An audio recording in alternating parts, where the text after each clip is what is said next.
Welcome to the P.A.S. Report Weekly Roundup Podcast.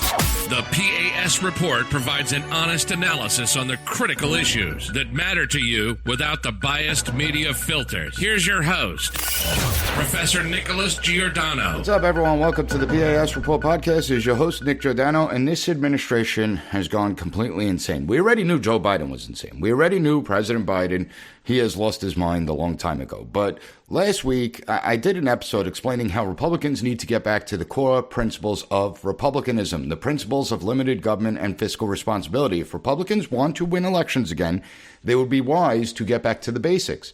More importantly, they can't just pay lip service to these principles. They actually have to live by them. That's the important thing. If they do that, they will win again. They will come back to power. The reason I bring this up is because President Biden just sent Congress his 2024 budget request. He is requesting a whopping $6.8 trillion to spend. That is crazy. You know, going back prior to COVID, our spending budget was roughly $4.6 trillion. And that was already a lot. I mean, that was insane as it was. Back then, we were only raising about $3.8 trillion in revenue. We were running annual deficits of anywhere from $600 to $800 billion a year that would get added to our national debt. Compare that to this president. He wants to raise our spending by over $2 trillion. That's a 51% spending increase. How many of you out there in your households have you been able to increase their spending by 51%? I doubt many of you out there were able to increase your spending by 51%. In fact, I could guarantee you that most of my listeners have had to reduce spending. Most Americans have had to cut spending just to survive, but not this government. No, we can't do that. Are you going to tell me that increasing our budget by over 51%, $2 trillion, are you going to tell me that that's not insane? For this fiscal year, we're only projected to bring in $4.6 trillion in revenue, and I guarantee you that that number will come in lower than that. I will guarantee that. Most of the time they put out these projections, it's always the rosiest of scenarios. So are we really going to add this much to our national debt? Are we going to continue to do that? It's estimated that if this budget went through, our national debt would be $51 trillion within the next decade. We will not survive that. And I could assure you that this budget is dead on arrival. That's the good news. Even though the Republicans have spent our hard-earned tax dollars like they were Democrats, even they won't go for something like this. It's a little too much out there. But that's not the point. The point is that the spending going on is so reckless and it's so irresponsible. More importantly, it's beyond the point of absurdity. He says, oh, well, we're going to pay for this by increasing taxes. That's a lie. First of all, if you look through his budget, the increase in revenue would bring $5.5 trillion into the coffers. So that means that $1.3 trillion would be added to our national debt each and every year if this budget held true. And I could guarantee, listen, you could double the tax rate of every single American and you're still not bringing in $6.8 trillion. He and other Democrats want to talk about taxing unrealized gains. These people have no idea how the economy works. Taxing unrealized gains is not a realistic policy solution. You cannot tax something that doesn't exist. They are unrealized for a reason. But those in power don't care. They got to do these budget gimmicks in order to make it as if the math works. But the amazing part is that even with these budget gimmicks, the math still doesn't work. That's the amazing part. See, to them, it's a big joke. But the joke is on us. Because sooner or later, this house of cards is going to collapse. And we're the ones that have to suffer.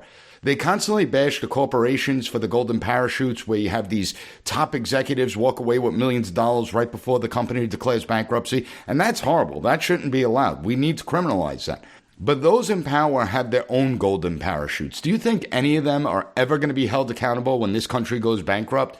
Now, I'm not trying to be mean, but given their ages, most of them are going to be dead. And the ones who are alive won't be in office when the chickens come home to roost. Not for nothing, but I can't understand how people aren't more furious out there. Most of us break our asses to survive, and then you have Uncle Sam pissing away our tax dollars all so they can acquire more power. Notice that no one even talks about real spending cuts, including a lot of Republicans. We are being scammed by the biggest con in the history of the world. They make the Bernie Madoffs and the Sam Bankman-Frieds of the world look like paupers. I just don't get it. But then again, here we are. And this budget is nothing more than a reflection of the train wreck this administration is. Just think. Name one area right now where our lives and our country are better off since President Biden took office. Name me one. Our budget's a mess, albeit Republicans did help in that situation. Our infrastructure is crumbling despite a $1.3, $1.4 trillion infrastructure investment. Our education system has completely collapsed. Students are not meeting basic proficiency levels. They're at 30-year lows. Grade inflation has surged. We've lost track of over 1 million students during the coronavirus who just stopped showing up. 0% of students in certain Baltimore areas aren't even meeting any basic proficiency levels. The education system has been destroyed. Inflation's wreaking havoc on families struggling to pay bills, struggling to pay for gas and energy because of the Biden administration's policies. Our institutions have been politically weaponized. Our foreign policy is a disaster. We're at the brink of potentially World War III. We're witnessing a rising China. Iran may become a nuclear power within the next month. The Taliban's back in control of Afghanistan. Mexico has all but collapsed, but nobody wants to pay attention to that. There's a lot going on out there, especially in the realm of international politics, and it's why I want to bring on the former ambassador to Germany in the United Nations, Rick Grenell.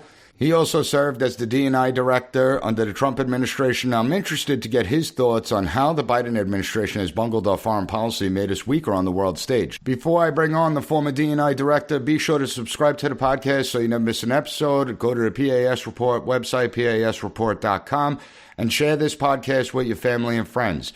Before I bring on the former DNI director, we're going to go to a quick break, and we'll be right back. As someone who worked in emergency management, I routinely sounded the alarm bells on our outdated grid system. Think back to 2003 when a tree branch hit a power line in Ohio, shutting down power to the entire eastern seaboard. Around 100 people died, and this was one of the costliest disasters in American history, with losses totaling over $60 billion. Even the White House sees it. They're saying 2/3 of the grid are at least 25 years old, and they recently announced billions of dollars to update it. But we're talking about the government here. How long do you think that's going to take, if at all? When an incident happens, you have to rely on yourself. Be prepared for yourself and your family. With the Patriot Power Generator, you get a solar generator that doesn't install into your house because it's portable. You can take it with you, even use it inside. But it's powerful enough for your phones, medical devices, and even your fridge. Right now, you can go to 4patriots.com, use code PAS to get 10% off your first purchase on anything in the store, including the Patriot Power Generator. You'll also get their famous guarantee for an entire year after your order, plus free shipping on orders over $97. A portion of every sale is donated to charities who support veterans and their families. Just go to 4patriots.com, use code PAS to get 10% off. That's 4patriots.com, use code PAS to get yours today. Welcome back, everyone, and without further delay, I want to welcome the former DNI director, former ambassador to Germany and the United Nations, Rick Grenell. It's a pleasure having you on the program. How are you today? Thank you for having me. I'm doing well. It's a pleasure to be here. Glad to have you on. There's a lot going on. So we just learned that 4 people, Americans, were taken to Mexico. 2 are now reported to have been killed by the cartels. Can you explain the failures of this administration, that they've ignored the growth and power of these cartels? No, I can't explain it. It's mind-boggling. Look, as everyone knows, Mexico is our neighbor, it's our border, and it's unacceptable to have this type of violence on our borders. I was horrified to see the White House press secretary just really dismiss this as a pro forma exercise. When asked about these 4 Americans, she literally had to flip to a book and with her head down read a statement that was so generic it could have been about any situation. And it's just shocking. I mean, we all know that she's terrible at her job and was clearly only promoted because she's plays the identity politics card. And in situations like this, or with China, or the Ohio disaster, it's just highlighted even more that she's not qualified. I think that it is probably appropriate to have an unqualified, horrible spokesperson because Joe Biden himself is weak. And we see this over and over and over. I think for me, the foreign policy aspect of this administration is embarrassing. It's weakening us on the world stage and clearly making Americans less safe. Yeah, and I absolutely agree with that. When we look at what's happened since the last administration and compare it to this administration, Take the cartels. President Trump, there was a book that came out that President Trump talked about actually targeting the cartels, saying this is right in our backyard. We have to be aware of what's going on. And at the time, I believe it was Secretary of Defense scoffed at him and said, no, we can't do that. That's ridiculous to even propose something like that. But the cartels do have a real impact on us. The Mexican government is pretty corrupt. It's been corrupt for quite some time. And this is something that's right in our backyard compared to spending the billions upon billions of dollars that are transferring overseas to other places around the world. Do you think if Trump was in office and you as a former ambassador, do you think our response would be putting more pressure on Mexico to take care of this problem and require U.S. assistance? Well, look, let me be really clear about something. I don't believe that everybody in Mexico, in the Mexican government, is corrupt. So I want to make that. But there are a lot of corrupt policies that are coming out. There's a weak policy, and the Mexican government has to do much more. And we have a lot of friends there in the government, and I would urge them to stand up and really fight back, because when you combine an open border with a real lax policy towards drugs, you can really have a deadly combination. We see this with fentanyl. We see this with drugs pouring across the border. We now see it with people on the terrorist watch list who are literally coming through the southern border. So I think that we all have to act with one voice to say to our representatives, you have to do more to close this border. We know that Joe Biden and his administration aren't doing a very good job, but Congress can do so much more. Unfortunately, you have this administration that has absolutely no interest in securing the border. And that's the sad reality of this administration, because we've seen the surge in numbers, and it does pose a national security risk. You just said something really important, and you are the former DNI director, that people are literally coming over and they're on terrorist watch lists. We know this. Do you think, that this administration, they've obviously dropped the ball, but what's the intent behind it? That's what I don't get. Look, the opposite of America First is consensus with the Europeans, or consensus with the Security Council, or consensus with weaker governments. And it's a belief that somehow if you don't want to fight with the other side, that you give in and you have the lowest common denominator of the policy. And I don't believe that. I think you've got to raise the bar. I think you've got to take a strong stance. I spent 8 years inside the UN Security Council, and I can tell you that if America gives up, if America doesn't lead, the policy just goes way weaker, and we have to be able to stand strong. Now, with that, with standing strong and pushing back, comes bad press, comes complaints from the other side, and I saw it in Germany. I spent years trying to tell the Germans that they should not have a Nord Stream 2 pipeline, the Putin pipeline, as we say, and that it was dangerous. Chancellor Merkel told me I was wrong, and they lobbied Senate Democrats. They got rid of the Trump sanctions on the pipeline. I would argue that weakness that the Senate Democrats did in order to please Merkel, in order to please the Germans, in order to have a better relationship with the German government, the Biden administration dropped the Trump sanctions on Putin's pipeline and caused a war in Ukraine, billions of dollars that the American people have now had to pay for because of Joe Biden's weakness. I don't believe that the war in Ukraine would have even happened had you guys still been in power. But one of the concerns that I have is right now this administration has yet to bring up any discussion of a diplomatic solution to Russia's invasion of Ukraine. In fact, it's not even on the table as of right now. How concerned are you that this conflict has the potential to expand beyond the geographic scope currently in the Ukraine? Look, I think that when we see the Chinese offer up a peace plan and not the Americans, that it's really a bad situation. We need to be able to have America not only standing strong with a military plan and strategy through the Pentagon, but we also need to have the State Department strong. We need to have a very good peace plan, and we just don't have that. I actually believe that Joe Biden doesn't think that Anthony Blinken is that good. I think he thinks Anthony Blinken is weak, which is why they've shoved the State Department aside. They don't allow the U.S. State Department to really offer any peace plan or action. The State Department is missing in action, and it's really sad. Many Foreign Service officers that I know are horrified that they've been shoved aside.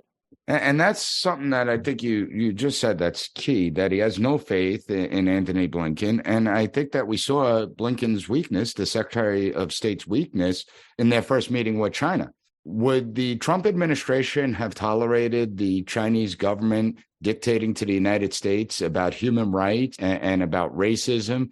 Do you think that would have been possible? Or do you think that with Tony Blinken, when he acknowledged and basically deflected, do you think that hurt America in the eyes of our enemies and adversaries? Of course it hurt us. It was on our American soil. It was in Alaska. And let's be clear about something. The Chinese were reiterating the Black Lives Matter messaging from the Democratic Party. So when Democrats start to push back and say that this country is racist, America is racist, and they push this phony narrative that somehow everybody in America is racist, our police are racist, they are scoring political points with some people in their base, but they are ruining the credibility of America, and we're seeing it now. The Chinese are using it against us. Foreign governments are believing the Democrats' talking points on Black Lives Matter and racism, and they are using it against us like the Chinese did. This is such an outrage that I think the American people have got to start pushing back, and that means pushing back in Congress with our representatives. Yeah, and the Secretary of State should have just clearly stated, you don't get to dictate to us as you're committing genocide against the Uyghurs and you're a police state. But he didn't. He just basically accepted what the Chinese government said without refuting anything they said, which was disgraceful. And as far as intelligence goes, you're someone that was in intelligence. I wrote a piece for the Daily Wire on campus reform talking about how China has one of the most sophisticated intelligence operations in the entire world and how they've infiltrated college campuses. Can you just explain to the audience like how real the threat is from a growing China? Look, Russia's a problem, but China's a real crisis. They've infiltrated into our universities, into our local government, our state government. We've had to give defensive briefings to politicians. It's a very serious crisis, and we've got to start making sure that businesses, our universities, and individuals know, they have a spyware that they call TikTok, and it's going right into our families' homes, and we've got to put an end to this. Last question. So are you worried about the continued weaponization of our intelligence agencies and they're focusing on the wrong thing as opposed to a country like China? Yeah, I'm very concerned about the weaponization of government. I think most people on the right are, and we've got to out it. We've got to let the American people know that the Democrats are pushing this terrible ideology, and the media are not pushing back. So the Democrats keep going with it, and it keeps getting worse. Well, I really appreciate you taking the time to come speak to the audience. Thank you so much, Rick.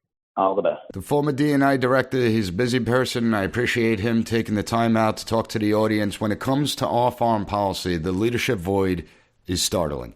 And it's why we are witnessing a very aggressive communist China. They sense it. They know. They see the United States at our weakest point since pre-World War II, and they probably feel that this is the best time to try and usurp us as the sole superpower. I was lucky enough to be born in 1980 and live through a remarkably stable 40-year period, but I see the storm clouds gathering and this administration's dithering. I think it's why I'm so frustrated. You watch everything going on and then you look at the Republicans and you have this incompetent Republican leadership that can't even capitalize on all the failures that are currently happening. In any event, I'm not going to rant anymore. I'm working on a great episode for Wednesday. Make sure you tune in. You're not going to want to miss it. As always, please share this episode with your family, friends, and on social media. And if you find the podcast informative, please give the P.A.S. Report a 5-star rating, write a review on any podcast platform that allows it. I want to thank you for joining me, and I'll be back on Wednesday with another great episode of the P.A.S. Report podcast. Thank you for listening to the P.A.S. Report Weekly Roundup Podcast. Have a good one. Bye. Be sure to rate, share, and subscribe to the podcast so you'll never miss an episode. Also, visit PASreport.com and follow us on Twitter at PAS Report.